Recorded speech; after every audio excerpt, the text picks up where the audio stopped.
NATO is at war with Moscow. Europe is to blame for prolonging Russia's war against Ukraine.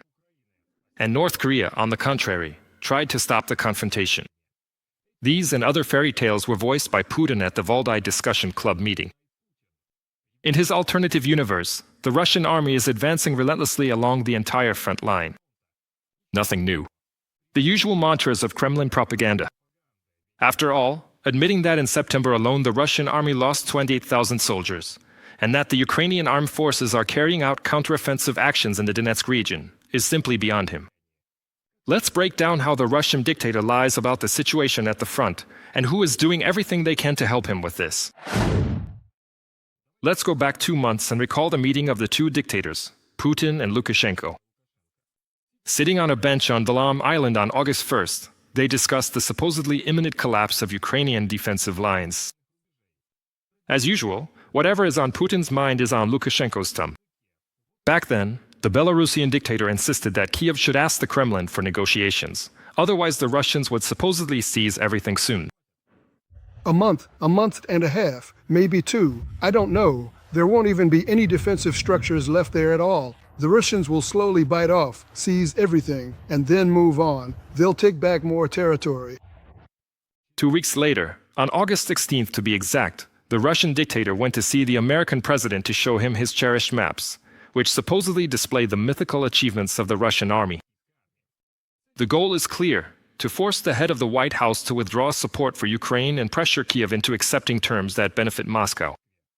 At a recent press conference, Ukrainian President Volodymyr Zelensky said, Putin assured Trump that in just 2 months, Russia would capture all of eastern Ukraine and advance on Kharkiv, Dnipro, and even Kiev. However, 2 months have passed, and there is still no sign of victory. They showed some maps. They were showing some maps, very strange diagrams. I've seen a lot, and it's necessary to break down these narratives. And that's exactly what our military is doing. And that's exactly what our diplomatic team is doing. Even if you rely solely on data from independent OSINT analysts, the situation at the front becomes perfectly clear. In the south, in the Zaporizhzhia direction, the armed forces of Ukraine continue to hold back the aggressors' assault in the area of Orikhiv and Heliopol. Attempts by the Russian command to break through the Ukrainian armed forces' defenses come to nothing. There are simply no strategic successes for Russia to speak of. The same goes for the Kherson region. There, Russian forces keep trying again and again to break through to the right bank of the Dnipro. But despite heavy losses and the use of reserves, they are unable to cross and secure a foothold. The fiercest fighting is taking place in the north and east of the country. That's exactly where Moscow continues to concentrate its main resources. And that's also where the occupiers are suffering their heaviest losses. Of course, the Russian General Staff's reports don't mention any of this. The enemy planned to achieve success by summer along the main offensive directions, to advance, take control, and by early autumn create a buffer zone in the Kharkiv and Sumy regions, capture the Pokrovsk agglomeration, reach the borders of Donetsk region, and seize a number of territories in the Zaporizhzhia, Dnipropetrovsk, and Kherson regions. But these enemy plans were not realized thanks to the skillful actions of our soldiers, the competent and well-thought-out decisions of our commanders, the timely implementation of corps reform, and the effective strikes against the enemy's rear. It can be said that the Russian spring and summer campaigns have essentially been thwarted. Oleksandr Syrsky, Commander-in-Chief of the Armed Forces of Ukraine, at a meeting with journalists. The most intense situation is in the Donetsk region. The largest Russian grouping is concentrated in the Pokrovsk area, about 120,000 personnel. Despite this, the Ukrainian army is not only holding back the enemy, but is also advancing.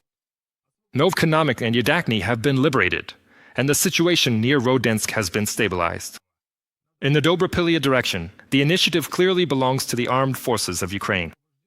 About 180 square kilometers of territory have been liberated. Moreover, some Russian units that tried to break through the defense ended up in an operational encirclement. For an army that Putin declared the strongest in the world, such tactical failures are especially painful. The Dobropilya counteroffensive operation is ongoing. I want to thank all our engaged units for their effectiveness. Since the beginning of the operation, our forces have already managed to liberate more than 174 square kilometers, and more than 194 kilometers have been cleared of Russian saboteurs. Russian losses in this operation alone are nearly 3,200, and most of them are irrecoverable losses. In addition to obvious failures at the front, the Kremlin is also suffering humiliating defeats in the rear. According to BBC Verified, since the beginning of 2025, 21 out of 38 of Russia's largest oil refineries, the very ones where crude oil is turned into gasoline and diesel, have been hit. Analysts note that nearly 40% of capacity is currently simply sitting idle. The main reason is the effective and, most importantly, regular attacks by Ukrainian drones on the refineries of the aggressor country. Scheduled maintenance at a number of facilities had to be postponed just to keep production going somehow, according to sources from the Washington Post. Ordinary Russians are feeling the consequences as well. Roughly every 50th gas station in the Russian Federation has suspended gasoline sales, and nationwide fuel production has dropped by almost 10%. Moscow has turned to Minsk for help. In September, fuel imports from Belarus increased by nearly 170% compared to August. But even these volumes are not enough. To meet domestic demand, Energy Minister Alexander Novak suggested expanding gasoline imports, including from China. Russia's energy sector today is like a powder keg, noted the Center for Countering Disinformation under the National Security and Defense Council of Ukraine. And this isn't just an isolated failure, but a systemic collapse. Instead of investing in its own thermal and hydroelectric power plants, Moscow is losing reserves due to sanctions and aging equipment. Modernization is impossible without Western components.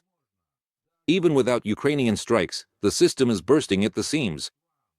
That's why, in Putin's actions targeting our energy sector, which the West is helping to restore, there's nothing but sheer idiocy, because it will be extremely difficult for Russians to restore their own energy sector once a symmetrical response kicks in. Andriy Kovalenko, head of the Center for Countering Disinformation at the National Security and Defense Council of Ukraine, on Telegram. But reality doesn't bother the Russian and Belarusian dictators. They keep insisting to anyone willing to listen that the Russian army is invincible. Lukashenko stubbornly repeats that Ukraine supposedly needs to accept Russia's terms. And Putin keeps issuing new ultimatums and coming up with pseudo-pretexts. And why can't he meet one-on-one with the president of Ukraine? It's hard for me to react in any way to what Lukashenko says. He lives in his own world, he built it and isolated himself. He's been living for 3 decades in this house he built. But this house is the size of an entire country. But I want him to remember that his country is independent. He's in his own world, but sometimes Putin drops by and they chat. 2 old men. It's hard to comment. Moscow tirelessly tries to impose its own narrative on the world, where defeats are called victories, and devastation in Russia is spun as the success of import substitution and economic resilience. Meanwhile, the Ukrainian army continues to hold the line and counterattack at the front. Europe and NATO are strengthening their defenses against Russian hybrid aggression. And all that's left for Putin and Lukashenko are just words and, of course, their beloved maps.